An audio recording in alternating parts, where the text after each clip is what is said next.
Bienvenue sur DMG TV. Tu as une histoire à raconter, n'hésite pas à envoyer ta demande, tu nous racontes ton histoire en direct. Ici, c'est uniquement les histoires mystiques, pas les histoires d'amour. Histoire mystique, tu vas monter nous raconter ton histoire en direct sans mentionner les noms des gens, s'il vous plaît. Bonsoir, tonton. DMG, comment tu vas?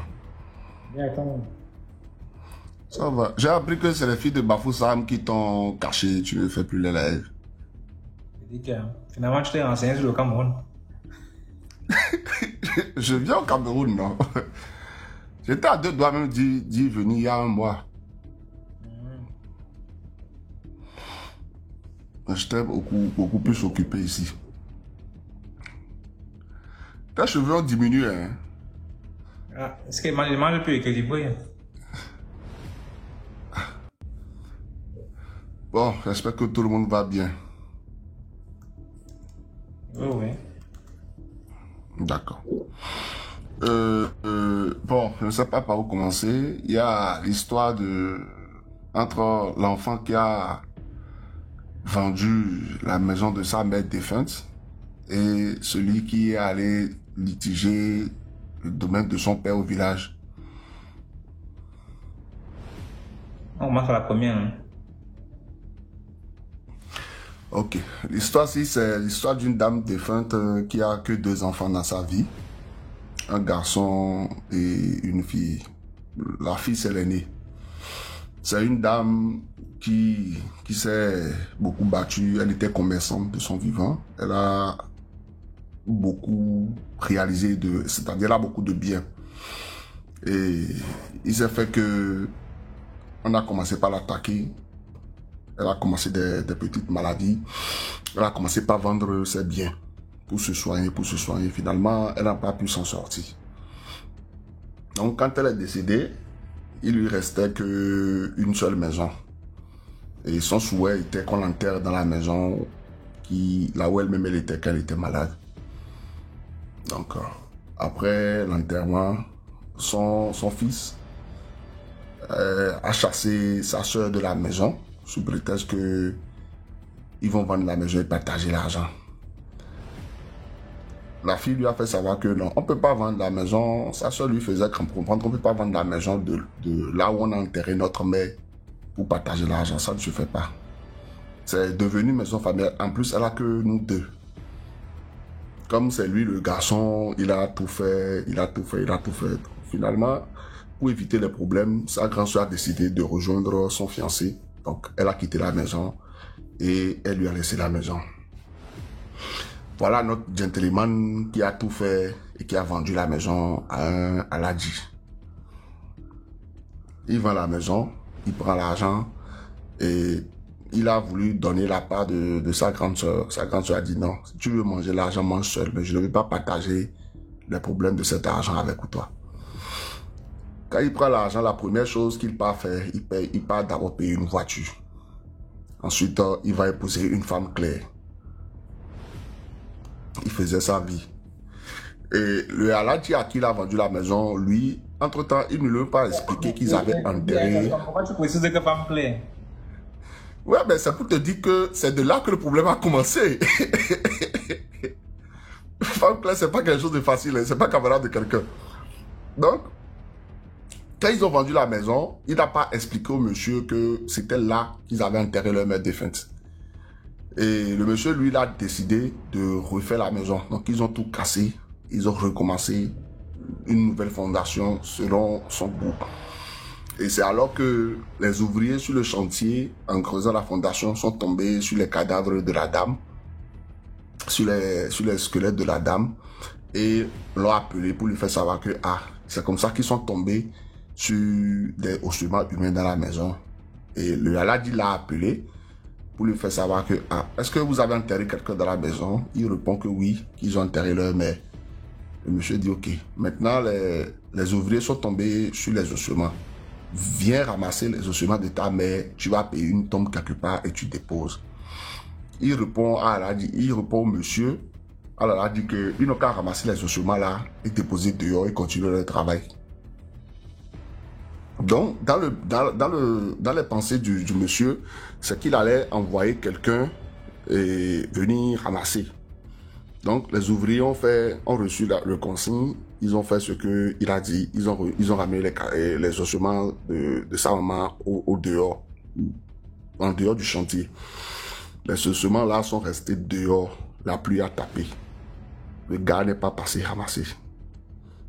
Ils ont appelé sa grande sœur. La grande sœur dit qu'elle n'a rien à voir. Ils n'ont qu'à appeler celui qui a vendu la maison. Elle a juste signé seulement les papiers.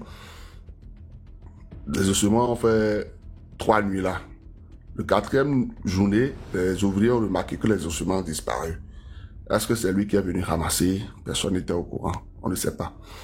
Donc, comme ils n'ont plus vu les ossements, dans l'intention de tout le monde, c'est sûrement lui qui a envoyé quelqu'un ramasser ou c'est lui-même qui est venu ramasser les ossements de sa mère. Tu vends une maison à un peu moins de 30 millions, je vais dire, et tu prends l'argent, tu épouses une femme claire, tu payes une voiture et tu commences la belle vie. Il paraît que chaque soir, il était seulement dans la boîte de nuit avec l'argent. Il mangeait ce qu'on appelle que il mangeait l'argent. Donc, aux dernières nouvelles, la femme en question qu'il est allé marier était enceinte. La femme était enceinte et devait aller pour un accouchement. C'est pas là que l'accouchement a commencé. Hein. Et c'est lors de l'accouchement qu'ils ont exigé à faire une césarienne à la femme parce qu'elle ne pouvait pas accoucher par voie basse. Quand ils ont fait la césarienne, tout s'est bien passé. Et dans la même soirée, la dame est rentrée en coma. Elle ne s'est plus levée. Ils ont récupéré le bébé.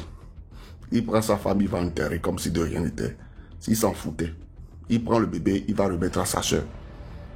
Il continue sa vie. Alors que le fait d'avoir laissé les ossements de sa mère dehors, il y a des ritualistes qui sont restés dans la nuit pour venir ramasser les ossements-ci. On a fait des rituels. Donc, un jour, il sort de la boîte, paraît-il, un soir. Bon, on va pas dire un soir, un matin, entre les 5 heures environ. Et lui seul dans la voiture. Paraît-il même que le jour-là, il n'avait pas bu, mais il avait payé à boire à ses amis qui étaient avec lui. Et lui seul, il prend la voiture tout droit. Il va foncer directement dans le mur d'un commissariat. Tout droit. Hein. Quelqu'un qui n'a pas bu l'alcool, il prend sa voiture. Il fonce tout droit dans le mur d'un commissariat. On l'a arrêté. C'est étant à la garde à vue qu'ils ont essayé de contacter sa grande sœur. Sa grande sœur a refusé d'aller l'assister parce qu'elle avait déjà vu venir le danger. Et le mari, le fiancé de sa grande sœur a insisté qu'ils aillent quand même pas. Parce qu'il dit qu'après tout, c'est ton frère. C'est comme ça qu'ils sont partis le voir au commissariat. Et sa grande sœur lui demande, mais que as-tu fait des ossements de la vieille? Et il répond à sa sœur que lui, il a même oublié d'aller ramasser, hein, qu'il ne sait pas ce que c'est devenu. C'est comme ça ils ont appelé le monsieur qui est en train de construire dans la maison que mais, les ossements que vous avez sortis dehors sont passés où? Le monsieur dit que on est venu, ça fait 3 jours, le 4e jour on est venu, on n'a plus vu les ossements. Pour nous, c'est que vous êtes venus ramasser. C'est là ils ont compris que c'était des personnes qui sont venues ramasser les ossements aussi. La grande soeur dit que bon, ils vont prendre un avocat et faire les démarches quand même pour le défendre. Parce que pour quelqu'un qui allait rentrer dans le milieu du commissariat, c'est que toi-même tu vas te confier à la prison. On lui demande l'argent de la parcelle qu'il a vendue. Combien ça reste? Le gars dit que ça reste 500 000. Que lui, il a pris l'argent, il a payé la voiture dedans, il a mangé l'argent dedans. Toi seul, un peu moins de 30 millions, tu bouffes l'argent toi seul. Et en moins de 6 mois seulement, il reste 500 000 dans l'argent. Ils ont essayé de se débrouiller, ils ont engagé un avocat. L'avocat a fait. Finalement, ils l'ont envoyé en prison. Une fois en prison, il est tombé malade. C'est pas la maladie dont il souffre. En fait, personne ne comprenait. Le gars étant en prison, la nuit, il commençait seulement par crier. Il commence par crier. Ils l'ont envoyé. Entre-temps, d'abord, ils ont dit qu'ils étaient fous. Il a commencé le séminage. Il l'a envoyé là où on envoie les fous, les centres psychiatriques ou bien comment vous appelez. Il l'a envoyé là-bas. Ils ont regardé. On trouve que ce n'est pas physique, mais c'est mystique. Et c'est là que sa grande sœur a décidé quand même d'aller chercher à comprendre qu'est-ce qui se passe. Et c'est là qu'on lui révèle que c'est leur mère défunte qui est fâchée et qui s'en prend à lui le fait d'avoir vendu la maison où elle a été enterrée. La sœur dit que si c'est le cas, on ne peut rien faire parce que celui qui a vendu la maison a déjà bouffé l'argent. Donc, elle ne sait pas ce qu'elle va faire. Entre-temps, le monsieur qui était en train de construire la maison était parti du principe de construire une maison à étage. Ils ont coulé la dalle. Une dalle qui a été coulée depuis pratiquement un mois, on va dire. Ils ont continué par monter le bâtiment vers le haut. Et subitement, une pluie farfelue. Quand on dit une pluie farfelue, c'est même pas une pluie où il y a le vent. Hein. Une pluie légère. Tu vois, comme il goutte parfois, non. Simplement une pluie comme ça qui pleut, la dalle tombe. Ça fait 2 mois sur le chantier. Et lui-même, étant musulman, il est allé voir les imams ou les alphas qui lui ont fait savoir que celui qu'ils avaient déterré dans la maison n'était pas content du fait qu'on l'a enlevé de son toit. L'enfant qui part en prison, le voilà qui se trouve là où il y a les fous. Jusqu'à aujourd'hui, on ne sait pas vraiment qu'est-ce qu'il a. Est-il qu'il est devenu fou, étant en prison? Là dit, la maison est restée inachevée jusqu'à aujourd'hui. C'est pour dire à ceux qui ont l'habitude d'aller vendre les maisons où on enterre leurs parents que ce n'est pas tous les cadavres qu'on vend. Hein. Ce n'est pas tous les cadavres qu'on vend. Il y a des cadavres que si vous les vendez, vous allez payer très cher. Ce n'est pas tous les cadavres qu'on vend. Surtout quand c'est votre père ou votre mère qui est enterré dans une maison. Préservez. Au pire des cas, si vous allez vendre, creusez la tombe, ramassez les dépouilles de la personne et allez lui trouver un autre abri. Parce qu'une tombe, c'est un abri, c'est l'abri d'une âme. Pour ceux qui ne savent pas, je vous informe. Ça, c'était la première partie de l'histoire. Voilà celui qui vend la maison, qui paie d'abord sa femme à l'accouchement. Lui-même, il devient fou. Celui qui a payé la maison dans le but de reconstruire aujourd'hui, lui-même, le terrain qu'il a payé là, des millions qu'il a dépensé pour construire, tout est parti en l'air. La dalle s'est fondue. C'est pas comme si on n'a pas mis le fer. Hein. DMG, c'est pas comme si... En fait, c'est pas logique scientifique. Comment ça n'a pas de sens? Il n'y a aucune raison valable pour que la dalle s'y tombe. La mesure est restée là. La deuxième histoire concernant un jeune qui est un peu allé à l'école. Lui, il est fils unique de ses parents. Il est un peu allé à l'école. Il a fait l'agronomie. Et son père est un villageois qui a beaucoup de terrain. Un grand domaine où il avait l'habitude de recruter les gens pour faire la plantation des maniocs, des maïs. Après, il revend. C'est avec cet argent qu'il a su envoyer son fils à l'école. Je disais que quand on grandit, on a des ambitions. Donc, le gars, en grandissant, après avoir fait sa soutenance et tout, il dit que bon, je vais récupérer quand même le domaine de mon père pour essayer de le rentabiliser mieux. Il est parti du principe. Entre-temps, le domaine de son père dont il parle, c'est un domaine qui se tend sur beaucoup d'hectares. Quand on dit beaucoup d'hectares, beaucoup d'hectares. Et il y avait les frères de son papa qui cultivaient aussi sur le même domaine que lui, que le vieux en question. Parce que son papa avait donné, c'est-à-dire avait laissé certaines parties à ses frères pour qu'eux aussi puissent se chercher sur ça. Et quand lui il a ouvert les yeux, il a trouvé que lui il allait prendre tout le domaine chez ses oncles, il allait faire un champ personnel et qu'ils n'avaient plus besoin de travailler. Lui il avait trouvé un projet de faire la plantation des tomates. Et à chaque fois ils vont travailler avec lui et quand ils vont faire les récoltes, chacun aura sa part.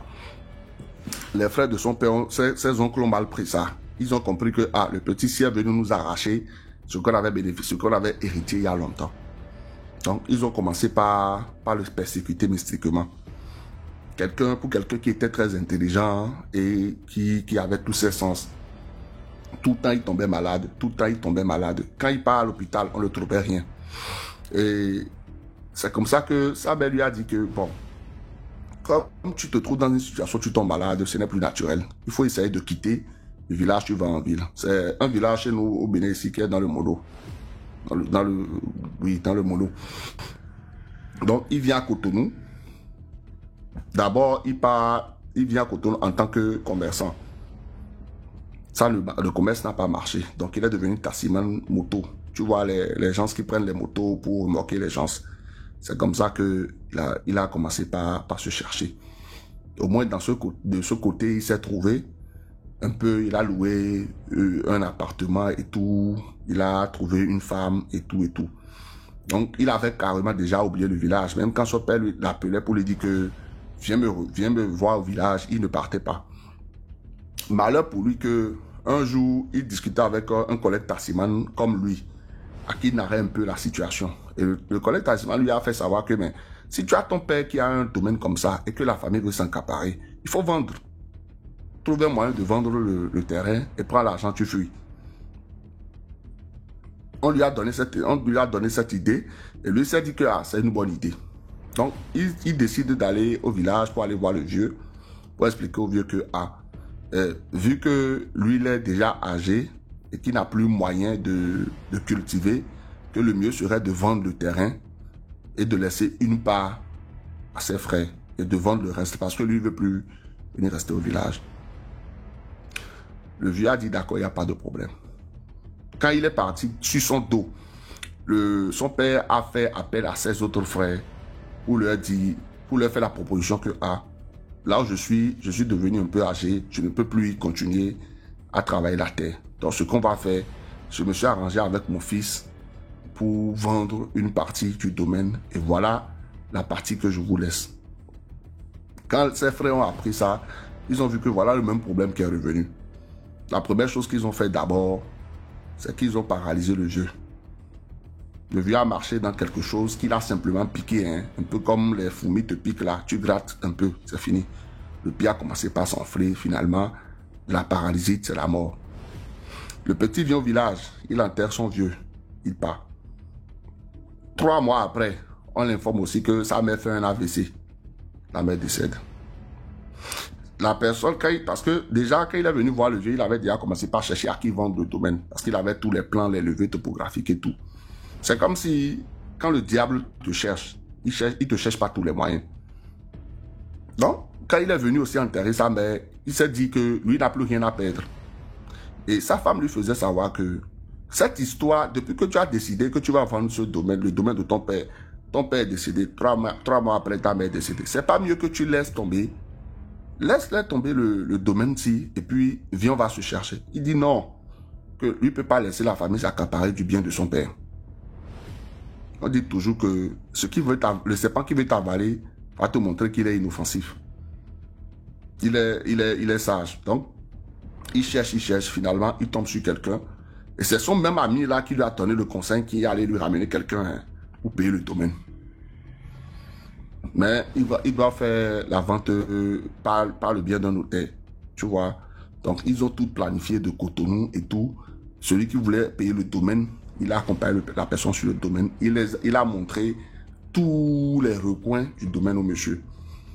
Et quand ils étaient en train de faire le patrouille, puisque le monsieur est venu dans une grande voiture, donc, tu sais que le villageois n'est pas bête. Quand on te voit venir avec un étranger dans le village, vous allez faire le patrouille dans le domaine de ton père, dans le champ de ton père. Le monsieur vient bien habillé dans un boubou avec une grosse voiture. On comprend tout de suite que tu es en train de faire un business.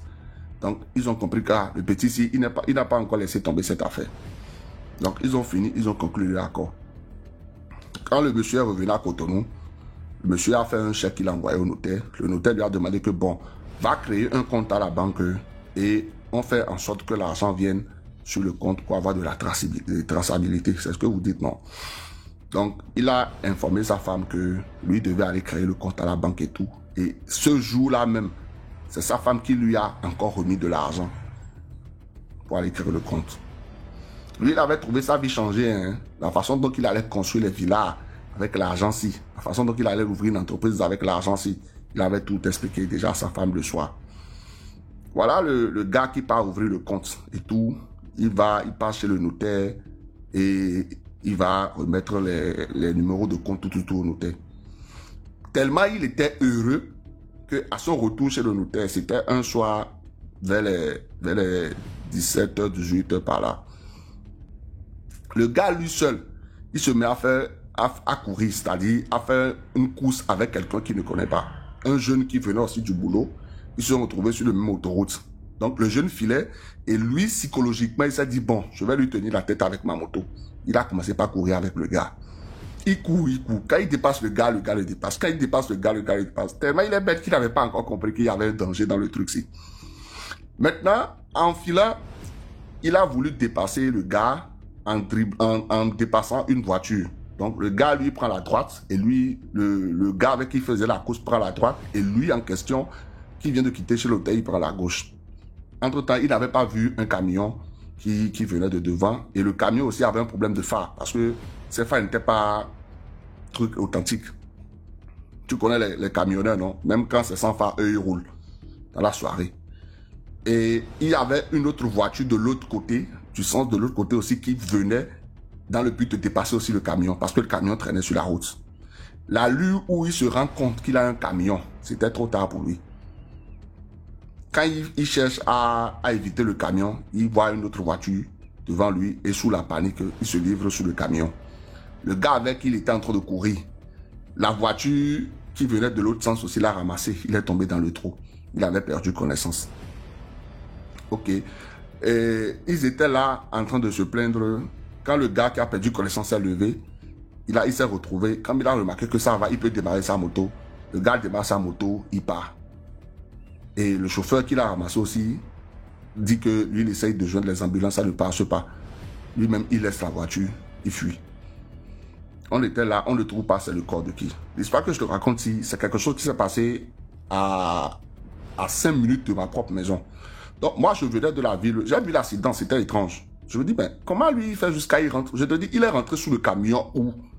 Papa, si tu le vois. Si on te dit que c'est l'enfant de, c'est 9 mois de quelqu'un qui est sur le camion, tu vas dire non. C'était comme du tomate pourri.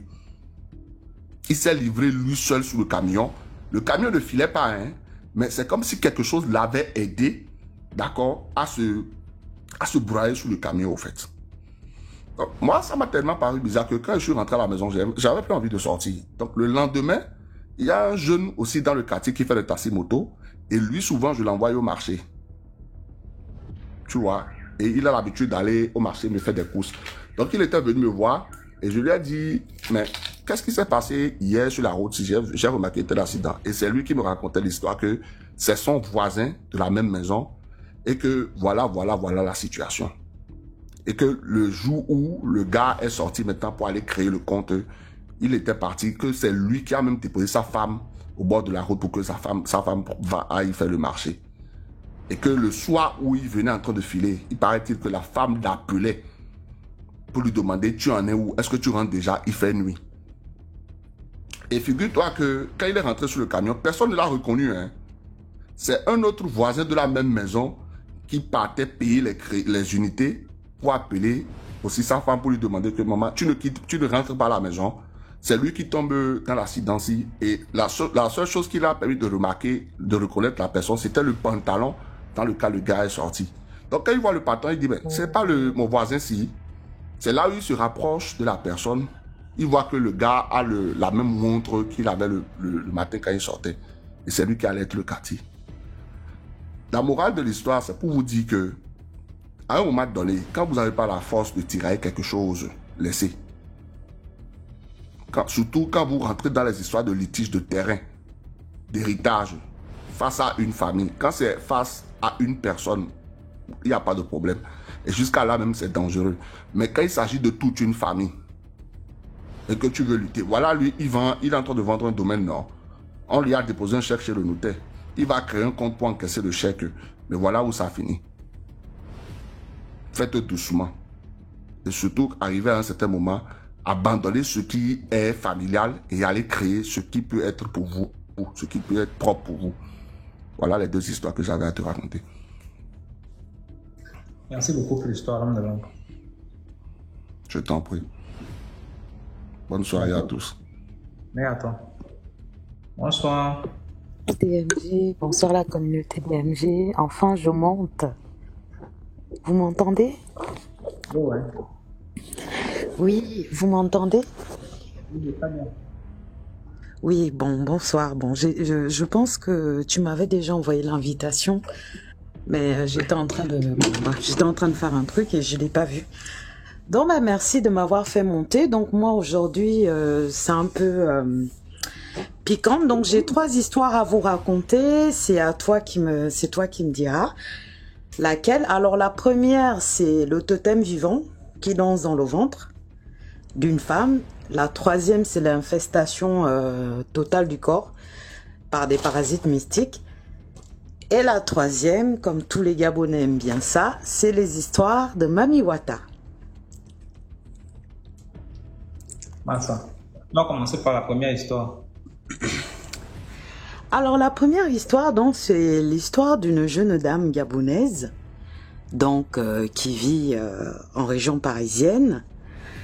Donc bon, la jeune dame, elle est arrivée il y a des années, elle fait sa vie, elle n'a jamais cru au mystique, etc., etc.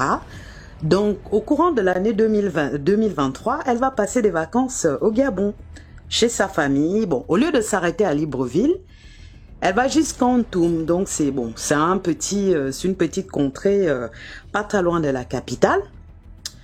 Donc, en fait, chez nous, il y a des interdictions, hein, je pense un peu partout. La femme ne doit pas manger le chat, la femme ne doit pas manger la tortue, tout ça. Et elle est partie, elle est allée faire la parisienne. Donc, elle arrive au corps de garde, l'endroit où tous les hommes restent. Et même on lui dit, mais madame, ma chérie, il faut aller à la cuisine avec ta grand-mère. Oh non, je vais aller manger. On lui a dit, tous les jeunes hommes là qui l'a dragué et tout, ils étaient contents. Ils voyaient une petite fraîche et tout qui reviennent de Mbeigne, ils voulaient la pécho. Mais elle voulait aller au corps de garde. Donc la fille, elle part au corps de garde. Elle finit de manger, tout ça. Tout se passe bien et tout. Donc elle revient à Libreville. Et puis à la rentrée, elle vient à Paris. Et nous, on décide de sortir. L'histoire s'est passée là récemment, en 2024. Là, nous, on décide de sortir la deuxième semaine. Oui, la troisième semaine après son retour. Parce qu'elle devait faire ses trucs pour voir si elle avait ramené le palu, tout ça, etc. Donc, on part au périph' nord. Il y a un endroit ici en France, pour ceux qui sont de la région parisienne. Ils connaissent, c'est vers Saint-Ouen. Donc, c'est un truc, comme une boîte, où on met de la siko, on met de la musique camerounaise, on met plein de variétés. Donc, la fille, elle est assise, on est assise. On met la musique là. Enlève le caleçon, yo, yo, yo, yo, yo, yo. Donc, on voit la fille, elle se lève, elle veut danser, donc à un moment, elle tombe. On la regarde, on se dit non, c'est l'alcool qu'elle a bu. Mais dès qu'elle se relève, elle tremble, elle fait oh, elle regarde tout. On dit mais qu'est-ce qui se passe? Elle dit il y a quelque chose qui dans son ventre. Donc dès que le DJ met le volume là, enlève le caleçon, DMG. À un moment en rigolant, elle disait arrête, tu es sous. Elle a dit non. Donc à un moment on se rapproche, on touche le ventre bougeait vraiment. Donc elle avait mangé le totem. Là où elle était là-bas au Gabon, au corps de garde. Donc quand elle arrive en boîte de nuit, le totem se met à danser, enlève le caleçon dans son ventre. La fille a disjoncté DMG, qu'on va la calmer dans les toilettes, impossible. Et tous les gens qu'on racontait ça, ils disaient non, vous mentez, vous êtes des menteuses. Jusqu'aujourd'hui, elle a dû retourner là, en ce moment elle est au Gabon. Parce que son grand-père lui a dit de retourner, ils vont l'enlever ça là où elle a pris ça. Mais c'est fort, hein. La moralité de l'histoire dans tout ça, c'est que quand vous arrivez quelque part, même si c'est chez vous, et que ça fait longtemps que vous avez été à cet endroit-là, si on vous met en garde, faut respecter, faut écouter ce qu'on vous dit. Parce qu'il y a des choses que quand, il y a aussi des anciens qui sont là. Quand vous êtes têtu, ils vont vous donner quelque chose en vous qui va faire que cette chose-là, quand il active, vous allez respecter que là, on ne met pas les pieds. La deuxième histoire concerne une cousine. Donc, elle est gabonaise, elle est mélangée nigériane. Donc, on comprend que la dimension, c'est un level, c'est vraiment le level, le pire level. Elle est fan et elle est nigériane, donc les deux ethnies les plus dangereuses d'Afrique. Donc, la nana, elle part et tout, elle va chez elle, à Enugu, elle va voir ses grands-parents, elle revient, elle fait ses trucs, etc., etc. Donc, ce qui se passe, c'est qu'elle a remarqué quelque chose. À chaque fois qu'elle dort, elle voit un homme avec un gros bangala qui vient avoir les rapports avec elle. À chaque fois qu'elle dort, elle voit quelqu'un qui vient avec un gros engin. Hey, c'est comment? Mais je te raconte les histoires mystiques. Elle voit un homme avec un gros truc. On la voit le matin, elle se réveille, elle met du temps à sortir de la chambre et tout. C'est qu'au fait, elle était troublée entre ce qu'elle a vu et le goût du gnorsage. Donc le jour où elle nous a enfin dit la vérité, c'est au moment où on quittait déjà le pays, elle nous appelle et tout. Ah ma chérie, il m'est arrivé un truc et tout. J'ai dit mais qu'est-ce que tu as parlé de ça là-bas? Elle m'a dit non, on va parler de ça ensemble, tu sais, c'est des trucs de la honte, tout ça. Mais DMG, le truc elle voyait là, le gros engin là, il venait lui déposer les œufs dans le corps.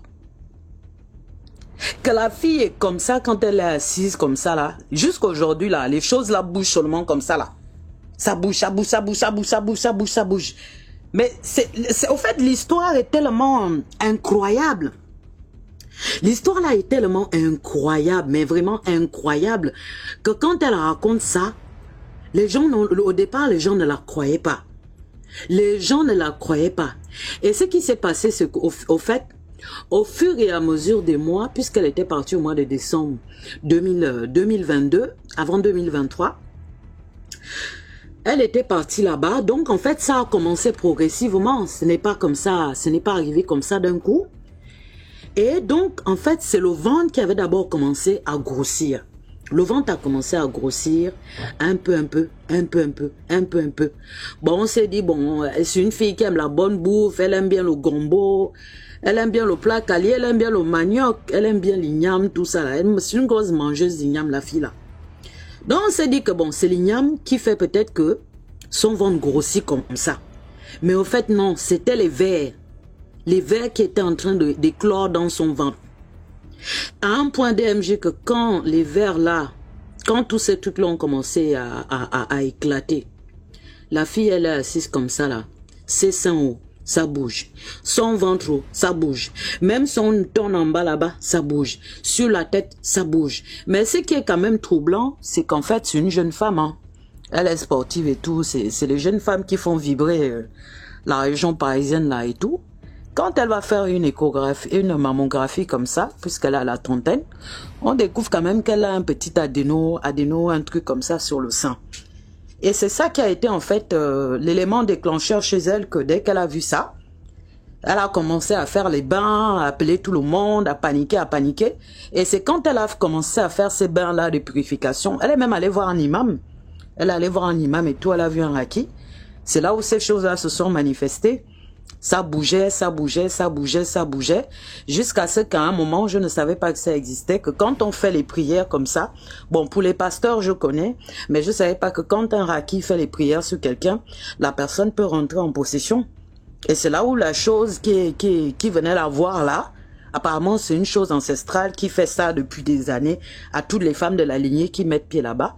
En fait, c'est cette chose-là qui avait déposé ça sur son ventre, dans son corps pour la détruire, quoi. Donc, la moralité, moi, de l'histoire que je peux vous donner, c'est que quand on va quelque part, franchement, priez sans cesse. Hein. Priez vraiment sans cesse. Même s'il faut aller faire une petite consultation pour savoir si là où on part, les choses vont bien se passer. Vaut mieux faire ça que de savoir, même aller voir un pasteur ou un imam. Vaut mieux faire ça que d'aller quelque part et puis ne pas savoir ce qu'on va aller ramasser derrière ou devant. Et pour finir, ma dernière histoire, en fait, c'est la rencontre de Mami Wata. Donc, l'histoire se passe à la baie des Tortues du Gabon. Cette histoire, je l'ai vécue moi-même. Donc, on part et tout, on est là, on est content, on est là, on fait la fête. Et donc, à un certain moment, on nous a toujours dit, hein, ça c'est depuis toute petite, depuis le bord de mer devant le lycée Léon-Bas, que quand il fait nuit, il y a des moments, il y a des endroits, faut pas aller. Mais nous, on s'en fout. Tu connais un peu les Parisiens, nous, on a peur de rien. Nous.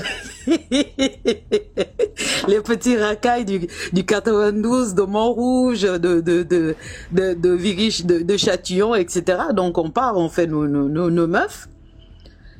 Et donc, en fait, ce qu'on s'est amusé à faire avec des amis, c'est qu'on a décidé d'aller invoquer la sirène. On allait donner ce qu'on avait, tout ça, mettre du lait. En fait, c'est tous les restes qu'on avait dans notre table, qu'on allait mettre. On avait nos tentes et tout. Et dans la nuit, on va dormir. On est là, on a des torches et tout. On dit on va la voir arriver, mais il ne se passe rien. 1 jour, 2 jours, 3 jours, 4 jours. Mais dès le 9e jour, au moment où on était déjà en train de traîner dans Libreville, c'est là où la dame, elle a commencé à nous suivre. On prend une voiture comme ça, on roule même un taxi, dès qu'on regarde, on voit une dame blanche. On dit, bon, ça peut arriver. Une fois, on arrive, on fait tout le tour du bord de mer depuis le centre-ville. Quand on commence à monter un peu vers Batterie 4, on regarde la même dame, le même vêtement, la même coiffure. Et à chaque fois nous regarde, elle nous fait un petit sourire. DMG, l'histoire là a duré jusqu'à avant même qu'on prenne l'avion pour venir en France ici. La dame était toujours là. Et donc, comme on a, tu sais, les Africains, on a toujours chacun un sorcier, une grande sorcière dans la famille. On voit une tante qui appelle, mais les enfants là sont terribles, hein. Les enfants là sont terribles. Ma mère dit, mais qu'est-ce qui se passe? Les enfants là, on fait quoi? Pourquoi vous êtes allé déranger? Vous arrivez comme ça. On vous a dit que c'est pas partout que on vous devait faire les choses. Vous êtes allé déranger la mère de la côte. On a dit, quelle mère de la côte? Elle dit, mais la femme que vous voyez dans les taxis. On a dit, mais qui t'a dit ça? Elle a dit, mais elle est venue me voir. Maintenant, il faut faire les sacrifices. Quand on nous a annoncé l'histoire des sacrifices, on a directement pris l'avion DMG. On n'a rien payé, on est parti en courant. Ce sont les parents qui sont allés négocier derrière, au travers de la tante en question, pour payer les sacrifices. Jusqu'aujourd'hui, dès qu'on voit, même quand on passe dans les métros, on voit la scène, on ne regarde pas. Parce qu'on se dit, elle va venir regarder avec le sourire. Quand on va même à des événements où il y a la scène, même on devait aller à une boîte là et tout, c'est dans le 78, c'est dans un truc là, les péniches. Dès qu'on a vu l'eau, on a dit nous on ne part pas là-bas parce que dès qu'on va aller, elle va venir. Parce qu'on nous a dit, hein, dès que vous l'avez déjà vu, que vous êtes allé, parce que vous êtes allé l'appeler. Mais comme vous êtes parti, après, maintenant il faut savoir ce qu'elle veut pour la faire partir. Donc la tante, elle a dit, elle va voir avec les parents, tout ça, pour la calmer. Mais elle nous a dit, vous inquiétez pas, parce que si elle voulait vraiment vous faire du mal, elle vous aurait déjà fait du mal. Mais si elle vous souriait et qu'elle apparaissait partout, c'était pour vous faire comprendre que il faut arrêter de jouer avec tout. Il y a des choses que quand on vous les dit, il faut écouter. Si vous ne savez pas, demander aux anciens. Donc c'était ça, ma dernière histoire. Mais j'ai plein d'histoires de MG, énormément d'histoires. Que des histoires de sorcellerie. Et la prochaine fois, je te raconterai l'histoire de la jeune femme qu'on a découvert un crâne chez elle. J'ai ça dans les photos, je vais t'envoyer ça sur WhatsApp. Ici à Paris, hein. Un crâne humain, tout ça là. Merci beaucoup, bon courage à tous. Merci. Au revoir. Bonne soirée. Allô, bonsoir. J'espère que vous allez bien. Alors, je vais vous raconter une petite histoire que mon père nous a racontée quand il était au Mali. Je suis gabonaise. Donc, vu que chez nous, au Gabon, on reste quand même un peu dans une, on va dire, dans un quartier assez éloigné. Donc, à l'époque, là, il n'y avait pas encore l'eau là-bas. Du coup, mon père avait appelé des gens pour venir faire le fourrage chez nous. C'était vraiment cher, à près de 8 millions, 9 millions. Donc les gars sont venus, ils ont commencé à faire le forage et ils ont carrément coupé, genre ils ont arrêté et ils ont fouillé en fait. On va dire ils ont fouillé avec l'argent de mon père. Mon père il a laissé tomber et tout. Du coup après il a fait un voyage au Mali et quand il est allé au Mali et là c'était peut-être des années après, peut-être 2 ou 3 ans après. Donc il est allé au Mali. Quand il est allé au Mali, il était dans un marché et tout, il a rencontré le gars qui a fait son forage là. Donc quand il a rencontré le gars, il a dit, ah, il a dit ça genre en blaguant que, ah, toi tu me dois le forage, tu n'es pas venu terminer mon forage et tout ça, machin. Le gars a dit, oh, il a blagué tout ça. Après ils se sont séparés. Mon père est rentré à l'hôtel. Donc quand il rentre à l'hôtel comme ça là, il a longé la nuit, très tard dans la nuit, il reçoit l'appel du gars. Le gars appelle mon père. Mon père a dit il ne répond pas. Il appelle avec insistance. Il ne répond pas. Du coup, le lendemain, quand mon père est retourné au marché et tout, les gens qui étaient là hier avec eux, ils disent à mon père que non, mais le gars avec qui tu parlais hier là, mais il a fait un accident grave tout à l'heure là, il est décédé. Il est mort. Donc mon père nous a dit que vraiment les appels, la tard la nuit là, surtout des gens avec qui tu n'as pas d'affinité là, ils t'appellent, le fait que tu réponds pour dire oui, allô, tu as déjà accepté que c'est pas bon. Voilà pourquoi certains boutiquiers chez nous, aux environs de 18 heures, quand tu veux acheter quelque chose, tu donnes l'argent, il va te demander généralement de déposer l'argent sur le comptoir parce que il ne veut pas prendre l'argent dans les mains parce que c'est comme si il acceptait en fait. Donc c'est un peu ça. C'est fini. DMG, pardon, épingle ton histoire à toi. Depuis que tu as parlé de ça, j'ai cherché, je n'ai pas trouvé. S'il te plaît. Merci beaucoup pour l'histoire. Ok, au revoir. J'ai appris au moins quelque chose aujourd'hui. C'est chaud, hein? DMG, bonsoir. Bonsoir. Tu as quel problème avec moi? Je suis là, ça fait 1 heure. Alors que mon histoire là, je garde ça depuis le mois de juillet. Tu as quel problème avec moi, non? Excuse maman. Hey. Depuis le mois de juillet, je viens sur ton profil, je dis, mais l'homme là, on l'a kidnappé. Ou bien, à cause des histoires là, on l'a interdit de faire des lives, ou bien c'est comment? Et comme tu as dit, le numéro, c'est juste pour les audios. On ne peut pas appeler pour savoir comment va DMG. Et toi aussi. Bonsoir tout le monde. Je vais parler de mon expérience que j'ai vécue au mois de juillet. J'étais partie au Nigeria. Normalement, je devais partir avec mon mari. Mais ça a fait que lui devait venir un jour après moi. Normalement, je devais aller à la maison directement, dans la maison familiale, parce que moi, je ne suis pas de là-bas. Mais j'ai dit non, tant que toi, tu n'es pas là, moi, je ne mets pas mes pieds là-bas. Donc, dis à tes frères de prendre l'hôtel pour moi. Quand toi, tu arrives, c'est là que nous irons ensemble à la maison. Je suis arrivé à l'hôtel, on est venu me chercher à l'aéroport. Quand je suis arrivé à l'hôtel était joli, vraiment 5 étoiles. Quand j'ai ouvert ma porte, j'ai demandé à mes beaux-frères, attendez, je vais faire ma prière. J'ai dit, Dieu, de la manière dont je suis entré dans cet hôtel, que ça soit mes reins, tout ce qui m'appartient, je vais sortir avec. Je ne laisse rien, mon âme, ma bénédiction, mon aura, je ne laisse rien ici. Alors, si cette place n'est pas bonne pour moi, montre-le-moi. J'installe mes affaires, mes beaux-frères arrivent, ils m'ont donné à manger et puis ils sont partis.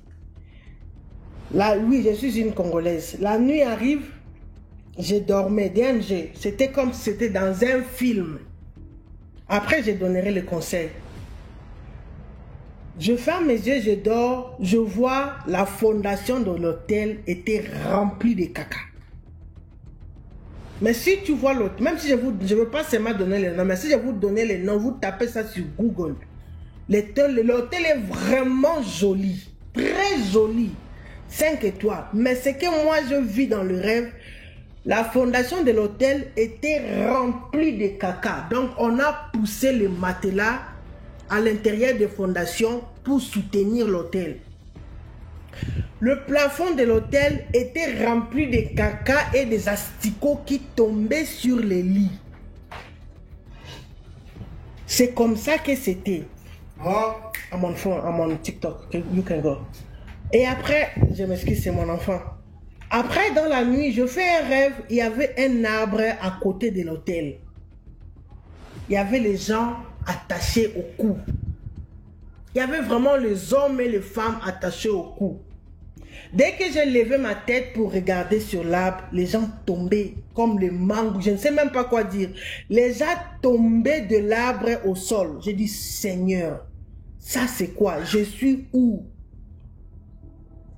Je suis où? Le lendemain, le manager, parce que on avait pris une semaine, mais on avait payé seulement la nuit. Le manager vient me dire, madame, tu ne peux pas rester ici. À partir de 11 h, il faut libérer. J'ai dit, non, mais mon mari vient à 13 h.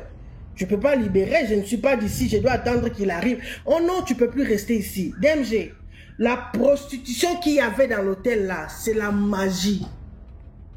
Je me posais seulement des questions. Mais les filles qui viennent ici là, ou bien les hommes là, est-ce qu'ils partent avec leurs semences? Avec tout ce que moi je suis chez DMG là, et ce que j'ai vu dans les rêves, est-ce qu'ils partent avec leurs semences?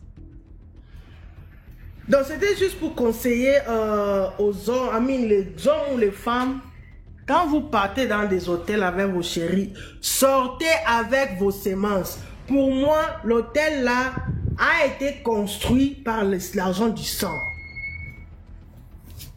Le propriétaire de l'hôtel là a construit un hôtel avec l'argent du sang. L'argent là n'était pas bon.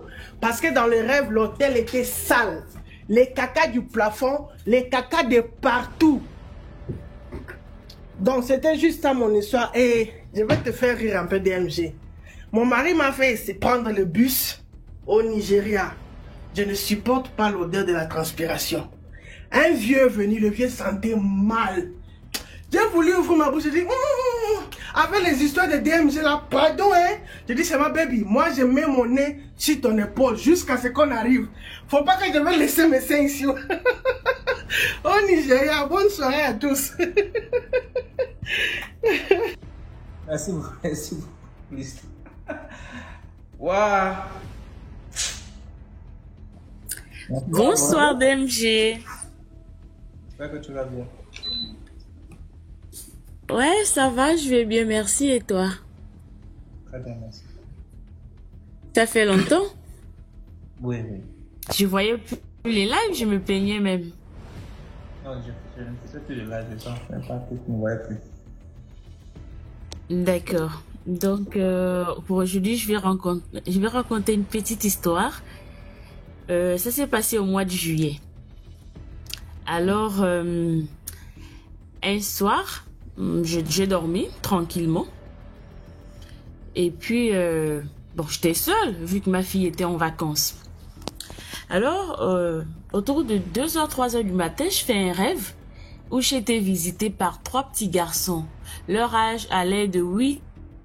Je l'aperçois un week-end.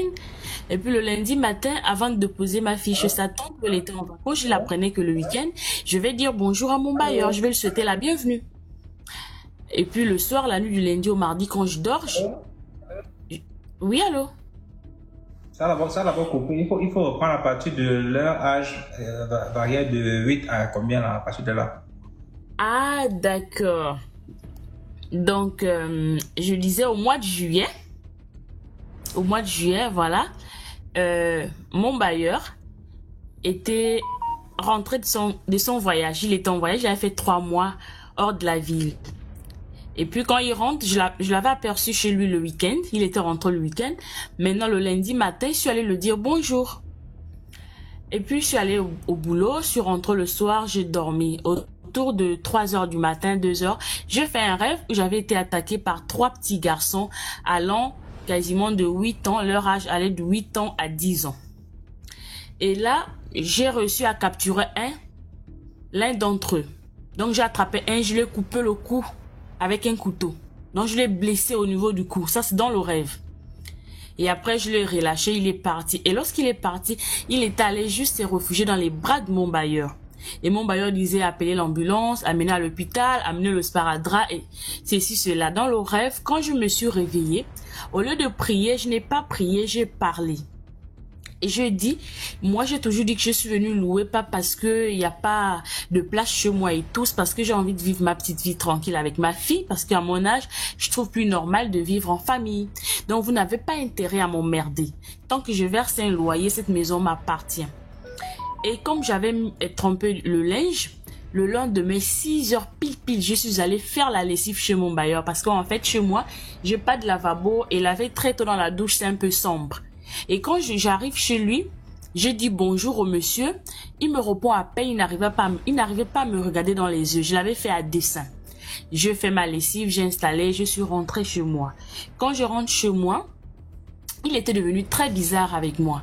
Et normalement, moi, je verse un loyer chaque 14 parce que j'étais rentrée ici le 14 décembre. Alors, on était au 13 du mois de juillet. Ça voudrait dire qu'on n'était pas encore au 14, je n'avais pas encore payé le loyer. Je vais travailler. Quand je rentre, il m'a fermé la porte, il a bloqué la porte de ma maison. Je vais cogner chez lui autour de 18 et je lui dis, mais qu'est-ce qui se passe? Pourquoi tu me fermes la maison? Il me dit, je veux mon argent. Je lui dis, mais je ne te dois pas. Déjà qu'il y a ma caution. Ensuite, le 14, c'est demain. Aujourd'hui, nous ne sommes pas au 14. Tu peux même pas me fermer la porte au lieu de me demander de l'argent. Me dire, si tu as déjà de l'argent, verse-moi le loyer parce que j'ai un souci. tu viens carrément me fermer la porte. Et il me dit, oui, donne-moi mon argent. Et puis je lui ai dit, écoute, je pense qu'un vieux papa comme toi, je peux avoir de l'argent maintenant et ne pas te donner. Et donc le problème c'était devenu entre lui et moi parce que je l'avais traité de vieux papa. Il a obligé l'action qu'il a faite. Et puis on s'était chamaillé vraiment de manière violente. Il était jusqu'à aller appeler ma voisine et tout. On a discuté. Après je suis revenue.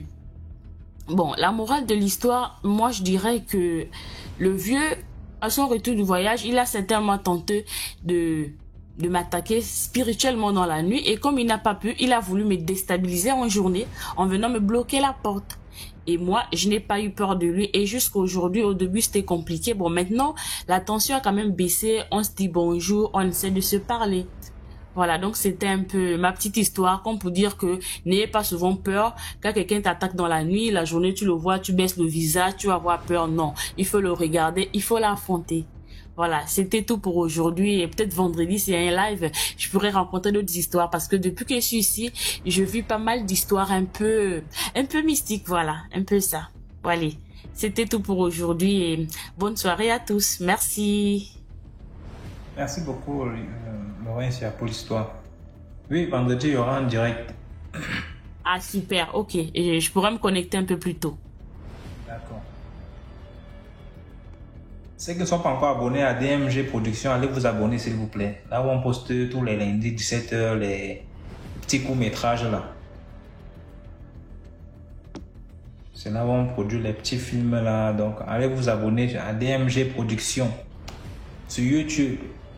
Pour les audios, l'audio c'est le WhatsApp c'est plus 237 655 81 90 17. Merci beaucoup à Kansas. Voilà, tu passes sur toutes les vidéos sur ma page TikTok, tu vas voir le numéro là. Merci beaucoup à CP 655 81 90 17, c'est ça exactement. User, ton micro est bloqué. Bon, on a fait le live. On va continuer vendredi comme d'habitude. On a vraiment repris le live donc. Merci à tous ceux qui ont tapoté. On a 389 000 likes. Merci à tous ceux qui ont participé. Les histoires, il y a vraiment des histoires lourdes aujourd'hui. Les tapoteurs, merci. Ceux qui ont partagé, 303 partages. Merci tous ceux qui ont envoyé les cadeaux. Merci à vous tous. Bref, merci. On se prend vendredi pour un autre direct. Portez-vous bien et surtout, priez avant de dormir.